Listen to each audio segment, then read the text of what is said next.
As a teenager, Elias Oseni didn't tell people he was gay, not at home or at school, and certainly not at the close-knit Romeoville church he attended with his mother. On Sundays, the pastors would preach that homosexuality is wrong, that God said, Adam and Eve, not Adam and Steve, that gay people were going to hell. It made me feel so bad about myself, recalled Oseni, 25, of Rogers Park. The psychological distress caused by anti-gay attitudes and actions has long been a problem for gay youth, but a recent study in the Journal of Abnormal Psychology finds hope in a new place: young love. While single lesbian, gay, bisexual and transgender people ages 16 to 26 experienced a surge in emotional distress in response to anti-gay victimization, those involved in romantic relationships did not.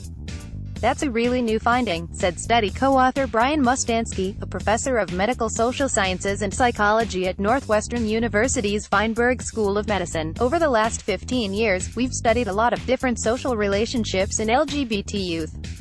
We've looked at effects of parental support, peer and friend support. And we found across a number of studies that those types of support are really great. Kids who have supportive parents have better mental health. Kids who have supportive friends have better mental health, Mustansky said. But neither of those kinds of support show this protective effect that the romantic relationship showed. Oseni, who works as a research assistant at Northwestern University but was not involved in the study, doesn't experience much anti-gay bias at this point in his life. But he said he can see how romantic relationship could help someone who did. I have someone to rely on, he said of his boyfriend of 2 years. He constantly lifts me up. He's there, supporting me. He's been to every single event that I've been involved in, and just having his support has made me so much more confident. Study researchers followed 248 young LGBT people from Chicago for 5 years. In times of anti-gay victimization, study participants who are single experienced elevated levels of psychological distress, or feelings of sadness, worthlessness and lack of interest. But for those in romantic relationships, anti-gay victimization had very little effect on emotional distress. The authors found only 2 previous studies on the potential stress buffering effects of romantic relationships, for sexual minorities, both focusing on adults. One found stress buffering effects, the other got mixed results. The authors point out that marriage has well-documented positive effects on physical and mental health. Well-published research is scarce. The finding that romantic relationships buffer bias-related stress is in keeping with previous interviews with gay youth, Mustansky said. You hear a lot about how their partner is the first person they want to tell when they have good news, so there's sort of this amplifying effect of being in a relationship. I've positive experiences, he said.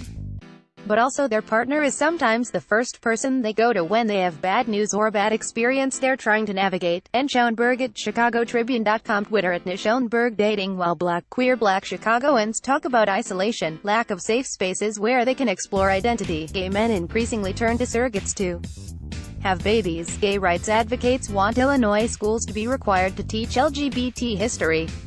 The annual Environmental Working Group Shopper's Guide to Pesticides in Produce was released April 10 with its Dirty Dozen and Clean 15 lists that rank the pesticide contamination of common fruits and vegetables. The lists are based on analysis of more than 38,800 samples taken by the U.S. Department of Agriculture and the Food and Drug Administration. Pesticides are common on conventionally grown produce even after it has been washed and peeled, according to EWG, whose analysis found that nearly 70% of samples had pesticide residues.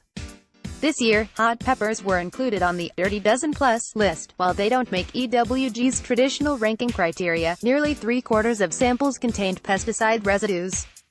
Click through the gallery to see how your favorite fruits and veggies fared. Lauren Hill, houseplants are having a moment.